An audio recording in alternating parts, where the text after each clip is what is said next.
Assalamualaikum, Ah, Bang Kris. ya gimana Jadi gimana? gini nih, gua ada permintaan nih satu nih. Kan Lilia kan mau bikin PC nih ya. Mhm, Nih si bocah atuh ini pengen buat jadi VTuber lah intinya kan. iya Lagi iya. rame nih VTuber. Cuman gue bingung nih mau bikin PC. Nah, menurut lu gimana tuh? Bikin PC buat live ya? Bisa sih, bisa. Iya.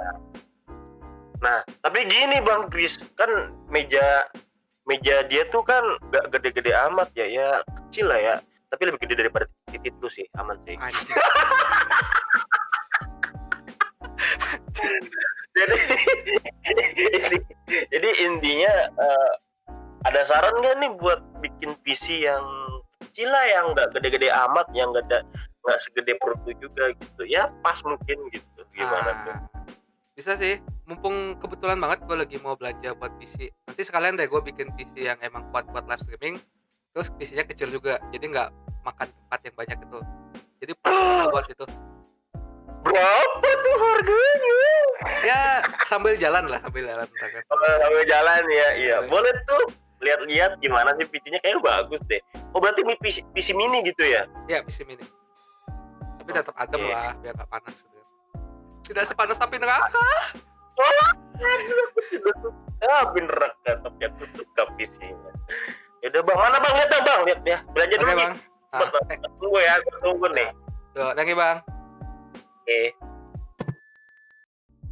Hai, jadi setelah gue sempat ngobrol sama Rojal bentar, gue mutusin buat belanja part-part PC-nya di online aja. Dan lu tahu apa yang terjadi?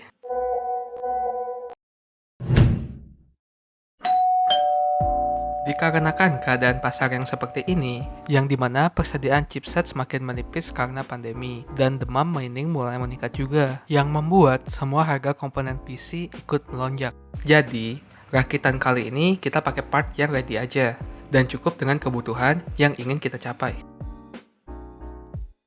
Dan gue baru sadar, ternyata prosesor yang gue pesan ini cuma tray doang. Dalam artian, paket pembeliannya kita nggak dapet box set sama sekali, dan dikirimnya cuma kayak gini aja. Prosesor ini adalah AMD Ryzen 3 Pro 4350G dengan 4 core 8 thread. Katanya, prosesor ini mampu bersaing dengan Ryzen 5 3600 di single core-nya. Dan berikut ini adalah hasil pengujian dari Cinebench R23. Untuk motherboardnya kita pakai B450i Aorus Pro Wi-Fi. Alasannya, karena kita pakai yang ready aja. Selain itu, motherboard ini udah ada Wi-Fi-nya. Jadi gampang lah, nggak ribet lagi buat cari kabelan.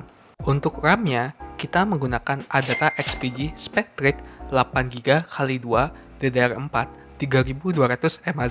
Untuk coolingnya, kita menggunakan dari ID Cooling, yaitu IS60 Evo dan fan-nya TF12025. Alasannya, karena kita membuat mini PC, dan biasanya suhu di dalam mini PC itu lumayan tinggi, sehingga kita tidak main-main dalam penggunaan coolingnya dan mempercayakan kepada ID Cooling yang dimana untuk fan-nya memiliki RPM hingga 1800 RPM dan coolingnya memiliki RPM hingga 2500 RPM.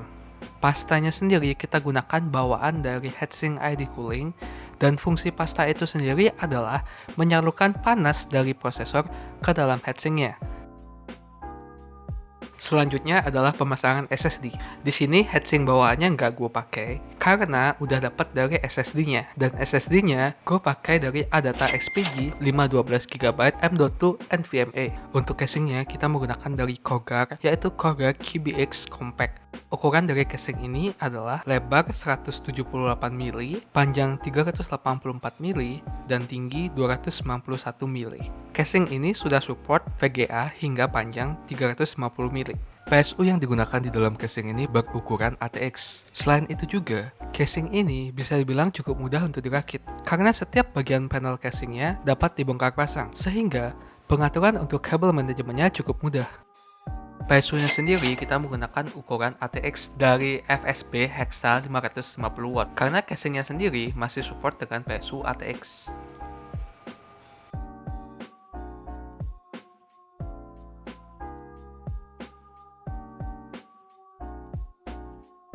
VGA yang digunakan di rakitan ini adalah GTX 1650 Super. Kau pakai itu, Bang? Ya setidaknya harga VGA ini masih ngotak lah, bisa dibeli. Selain itu juga, semestinya ini udah cukup untuk memenuhi kebutuhan yang ingin dicapai. Memang kuat kah? Tapi kalau mau upgrade, ya tunggu harga VGA normal dulu aja lah. Selanjutnya kita bakal tes PC-nya hidup atau enggak. Dan bodohnya gua, PC-nya nggak mau hidup. Ternyata motherboard yang gue pakai ini belum gue update BIOS, jadi nggak mau display sama sekali. Dan sayang banget, gue nggak ada prosesor untuk update BIOS-nya. Jadi mau nggak mau, gue besok harus ke toko buat minjem prosesor untuk update BIOS-nya. Kabel manajemen adalah salah satu proses yang kita lakukan dalam perakitan PC, yang dimana proses ini dilakukan ketika kita sudah berhasil menghidupkan PC hingga masuk ke dalam Windows. Fungsi dari kabel manajemen ini sendiri selain untuk estetika, juga untuk mengatur airflow dari PC ini agar lebih baik. Jadi, rakitan PC Mini ETX ini akhirnya udah selesai. Dimana kemarin itu banyak banget hal yang kita lewatin, berbagai proses, kayak kita mulai dari beli partnya yang cukup banyak drama, karena 2021 ini bisa dibilang part PC lagi krusial untuk dicari, jadi kayak susah banget.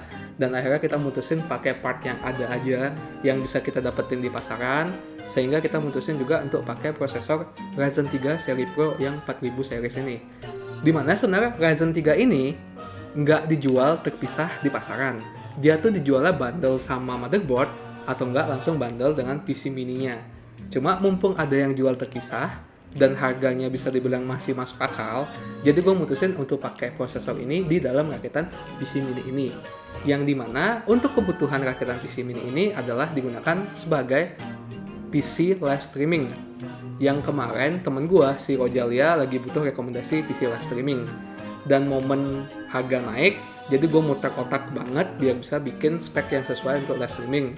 Jatuhnya ngambillah prosesor ini dengan VGA-nya GTX 1650 Super. Dan kita nanti bakal melakukan pengetesan suhu serta benchmarking di PC ini, berapa skor yang dia dapat dan berapa suhu yang ada di PC ini dari idle digunain main game sampai full load-nya. Oh ya, dan untuk pemasangan di sini kan kita pakainya PSU non modular. Cuma gue sangat merekomendasikan buat kalian pakai PSU full modular, biar kalian itu bisa masangnya lebih gampang dan nggak usah masukin kabel yang nggak kalian gunakan dalam casing ini.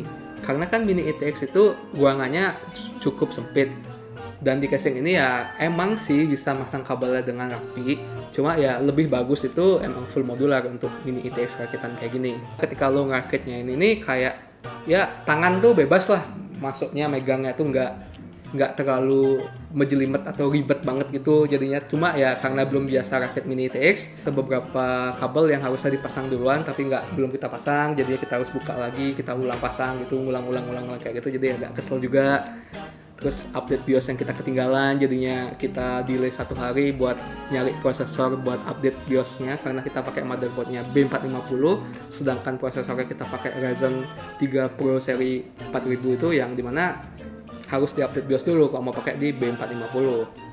Dan langsung aja kita bakal liatin hasil dari benchmarking PC ini, dan ini dia hasil benchmarkingnya. Di sini kita menguji menggunakan 2 game, yaitu PUBG dan Horizon Zero Dawn di resolusi 1440p. Gua harap spek ini udah cukup buat untuk PC-nya Lilia. Dan kalau emang masih kurang, ya tinggal beli RTX aja lah, 20 juta doang kan. Bisa dilihat, di game PUBG mendapatkan max FPS di 42 dan rata-rata mendapatkan FPS di 30 dengan suhu prosesor hingga 47 derajat Celcius dan 69 derajat Celcius untuk VGA-nya. Sedangkan di game Horizon mendapatkan max FPS di 48 dan 32 rata-rata FPS-nya. Suhu yang didapatkan di sini adalah 43 derajat Celcius di prosesornya dan 70 derajat Celcius di VGA-nya. Selain itu juga, kita ada melakukan sedikit pengujian menggunakan VRMark di resolusi 1080p. Dan ini adalah skor yang didapatkan VGA 1650 Super dengan prosesor Ryzen 3 Pro 4350G. Tapi yang gue lihat di sini mendingan kayak Lilia pakai laptop gaming aja dulu sementara kan, sedari menunggu harga masuk akal kembali. Tapi kalau emang kepepet, ya beli aja. Jadi gini aja video kali ini, semoga video ini bermanfaat dan bisa menjadi salah satu rekomendasi kalian jika kalian ingin merakit PC mini ITX kayak gini.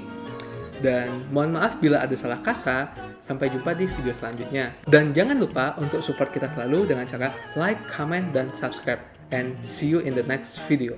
Bye. Yeah, yeah, yeah.